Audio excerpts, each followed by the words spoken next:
Hola, mommy. Welcome to Solid 100. I'm your girl, Lisette. This is day 63, 4-ish, whatever. I have not done my hair. I'm actually getting ready to cut it.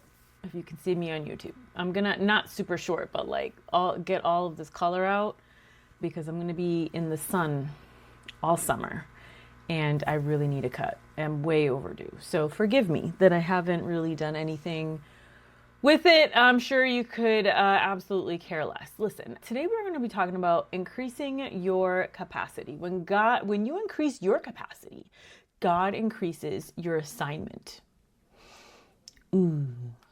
You know, I was having dinner with somebody last week and she was saying that with her clients, she has a really great business and she's got an amazing background. I mean, she was like C-suite level with a very well-known company. She has her ability has gone up against big names like Oprah and Coca-Cola, and she's just has a brilliant branding marketing mind that I think is underestimated. She's very underestimated in her field.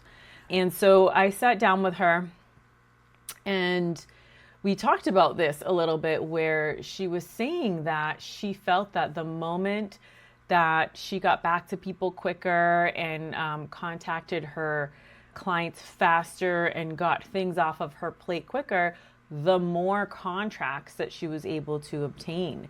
And so I find that too, as I become more efficient in my publishing business, I get more contracts. And I believe that, God is looking at everything. And if you're going to be sloppy and lazy and take forever to get back to people, there's only so many contracts that in the natural you'll be able to handle. There's only so many clients. But if you're on top of it and, you get back to people quickly, and, for mine, for example, I have a 90-day publishing window that I like to give people the option of. Like, you have 90 days to publish your book. If they take longer, it's on them. But for me, I like to keep it at the 90-day mark and then keep track of my business quarterly that way. And so with the 90 days, I have to, it helps me personally get things moving. And there's a 30 to 60 day process of editing within the 90 days, because editing does take some time. And even though we're not really doing anything outside of design and book marketing strategy, actually, yes, I've structured it so that every week I can follow up with them on something. So it's kind of like at the end of every week, I'll say, hey, listen, your book cover will be in next Friday.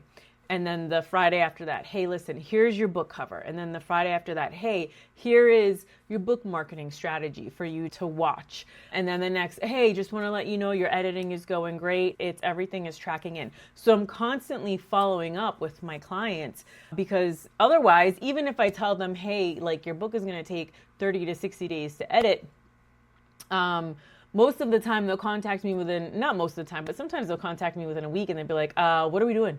Like, what are we doing right now? Even though most of it is a little bit of a waiting game, but I like to keep in contact with them so that they know that they are top of mind and we are working on their books actively. And so that's one of the ways that I believe that I've been able to increase my capacity, by not only having good communication with the clients, but also keeping track. We have different tools that we use to keep track of them so that we can work efficiently. I have my business and I'm also a client manager for another business for her indie authors. And so now I have three different jobs that I'm doing. And so I have to be able to keep track of everything and turn in everything, not only with excellence, but on time. And so I'm starting to see the fruit of that, where I'm getting contracts from like out of nowhere, from people who have found me from God knows where, and a good, solid people who are easy to work with. Isaiah 54:2 says, enlarge the place of your tent and let them stretch out the curtains of your dwelling. Do not spare. Lengthen your cords and strengthen your stakes. Many people pray more from God while refusing to make room for it. God often increases responsibility before he increases reward. So when you expand your capacity spiritually, emotionally, mentally, financially, practically, in the natural, God can trust you with greater assignments. So, here are some key points that might be able to help you. Number one, God fills what has been prepared. God really pours into what has no room. It's kind of like, you need to have your vessels ready to go. Kind of like the lady with the oil. On 2 Kings 4:1-7, the widow's oil multiplied only as long as there were empty vessels available. She had borrowed as many as she can. Had she had borrowed more, she would have gotten more oil. More capacity creates room for more provision. Empty vessels represent faith, preparation, and expectation. Preparation, I don't mean like getting your calendar ready. I mean, which yes, is important, but also like preparing yourself in like, what's the latest in like AI covers? You know what I'm saying? Or is it worth looking into? And are, designers going to be obsolete, which is a complete lie. Cause I've seen some AI covers recently that I'm like, yeah, that's not really, it's kind of cringe. It doesn't mean I don't use AI. It's just that I know how to use it. So it doesn't look like it's AI, and it's not my go-to. I still design a lot of the work, but when you're just designing an idea straight from from AI, you're not going to get good quality designs. So, but I know that because I've been in this space, I've researched it, I've played with it, and I'm on the know as to what to expect, especially with copyright. Can you copyright AI? There are a lot of things that you have to know now, whereas you didn't need to know any of that 5 years ago. It wasn't necessary. And so I'm preparing for the growth and for those questions ahead of time, so that I can be more efficient and have good quality work. Your preparation often determines your increase at the end of the day. What areas of my life need more room for what I'm asking God to do?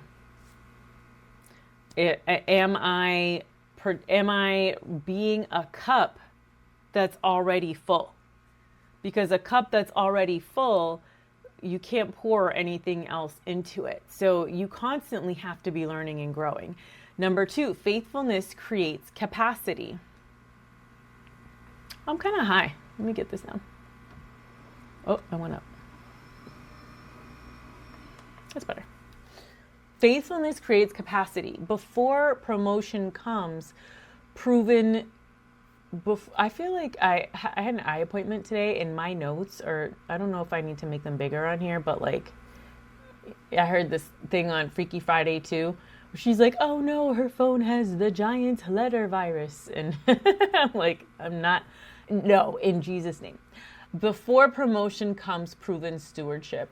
Luke 16:10, he who is faithful in what is least is faithful also in much. God watches how you handle small opportunities, divine connections, small responsibilities, small blessings, small assignments. The person who manages one task well is often given 5. I receive it in Jesus' name. Increased capacity requires growth. You cannot carry tomorrow's assignment with yesterday's character. Proverbs 24:10, if you faint in the day of adversity, your strength is small. Growth may require greater discipline. You may have to wake up earlier. You may have to stay up later. I know for me, when I first got into business, I was like, you know what? I am going to just have my own business hours, 9 to 5. I'm not going to do anything outside of that because, I want to be able to enjoy my life as well. When you own a business, that goes out the window. And so I had to evaluate when When is it more efficient for me to work later? What's my workload look like? It's not like this every season, but some seasons it's crazy. And I'm up until 3 or 4 in the morning, and then I go to work, and then I come home, and then I make dinner, and then I do laundry, and then I'm with my daughter, and then I play with her, and then, it's a whole thing.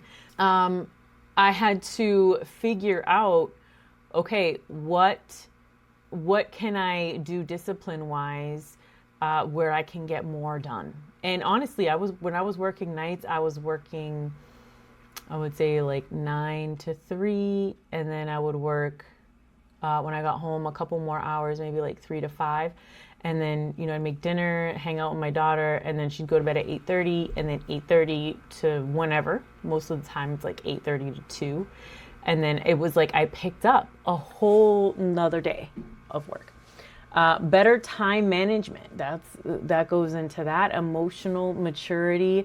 You don't have time to mess around with drama or even like phone calls. Like when I had to really hone in on my time, and I talked about this in the beginning of the podcast and in the earlier episodes of Solid, where I would look at my calendar and I would just start booking in increments of like the hour from 6 a.m. till whenever. And I would just be like, okay, from 6 to 7, I'm spending time with the Lord. From 7 to whenever, I'm doing this. And then it would just it was like very structured to the point where my social phone calls, I didn't pick up the phone whenever it rang. From Thursdays, from 10 to 12, that's when I'm paying bills and checking emails. And I can also get on the phone really quickly with somebody to catch up. You have to be very disciplined with your time. Spiritual consistency. I know that in order for my business to grow, I have to keep the kingdom first. It has been evident. There are times when I haven't kept the kingdom first, and it's like famine. So I learned my lesson. I won't be doing that anymore. Improved leadership. I've learned to lead myself. I think ultimately, if people are going to come before you, you have to learn how to lead yourself anyway. And so you can't expect to have any followers or people coming on behind you or have a team if you can't manage yourself well. The blessing isn't the goal. The ability to carry it is. Number 4, God expands people before he expands platforms. Many people want a larger audience, business, ministry, or influence, but God often asks, can you handle a little criticism? Can you handle constructive criticism? Can you handle pressure? If anybody can handle pressure, it's me. It's the single mamas that are out there. We can handle the pressure. And you know what? There are a lot of men who work really hard for their families, and they're under a lot of pressure. I get it. I understand. Can you handle success? If somebody gives you accolades and your income is growing, are you going to be able to handle it responsibly? Are you going to be putting all your dirty laundry on social media when ish hits the fan? Like, what are you doing to handle success well? Can you handle serving more people? When David was a shepherd before he became king, it kind of reminds me a lot of like Moana.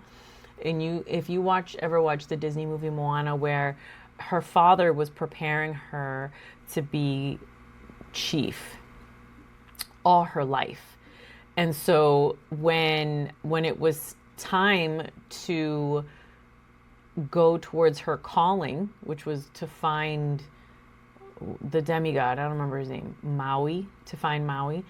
And all of that training served her well when she had to go find him and bring him back. And it was like an unexpected calling. Like she knew it, but like her dad didn't know it. And so, I say all that to say, I know that's kind of weird, but that preparation that it's kind of like the same way with David. David was a shepherd before he became king. Joseph managed a prison before he managed a nation, essentially. God develops capacity in private before increasing influence in public. Number 5, new levels require new systems. Praying for increase without preparing systems creates chaos.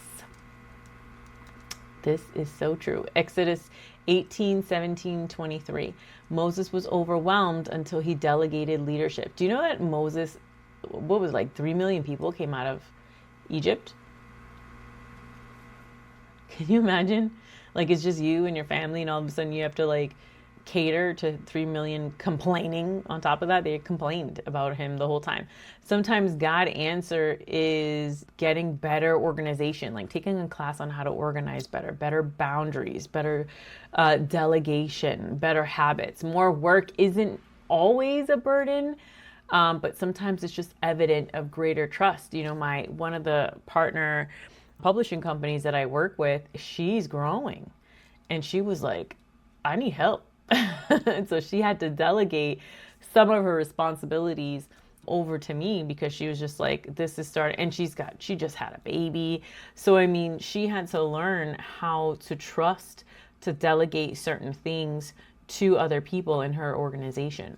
If you're asking yourself a couple questions, or what questions that you should ask yourself right now are, what increase am I asking God for right now? And have I created room for it? What habits would need to change if God doubled my current assignment? That's a big one. If God was like, you're good at that, let's double that. Would you be able to increase it? My church went from like 1 to 5 in like 3 years. And they were like flying by the seat of their pants, and all they did was obey God. Like, okay, you're going to start a church in Texas. Like, okay, we're starting a church in Texas. They didn't have it all in a row, but they chose to increase their capacity so that they can learn how to do that on a quicker scale. Anytime the Lord tells them to pop another one up. What area of capacity is God currently developing in me? What are some things that he's burning out of you? Ask him, like, can you burn out some of this laziness, this tendency to want to, just veg out at night? Give me energy, or speak it over yourself. Like, my body has energy at night so that I can continue working at night. I have great systems in place. God gives me divine people to work with that I can trust, who can expand my capacity. Am I preparing for the next level, or merely wishing for it? I've said this before, when it comes to prophetic word, if somebody gets a prophetic word, are you just sitting on it, or are you being disciplined enough to receive it? Because you have to have some discipline to receive what's spoken over you. God says, I'll never forget one of the things that God spoke over me twice when I was married, and I didn't understand like why. He said, anything that your hand will you set your hand to will prosper. And I was like, what does that mean? And I remember laying hands on my husband and he didn't think it was funny. He did not think that was funny. I was like trying to be funny, but not really. Like, I was like, yeah. But he was very prosperous, like in the world, by the world standards. And I didn't learn until years later that I had to really increase my capacity in order to actually fulfill that prophecy that was spoken over my life. You know what I'm saying? God isn't looking for perfect people. He's looking for prepared people. And the prayer isn't simply, Lord, give me more. The prayer is, Lord, enlarge me so that I can carry more. When your capacity grows, your stewardship grows. When your stewardship grows, your influence grows. When your influence grows, God often entrusts you with greater work for his kingdom. So pray, Lord, increase my capacity, strengthen my character, deepen my faith, prepare me for every assignment you have for me. That's it, mommy. That's it, mommy. I love you. I will see you tomorrow. Bye.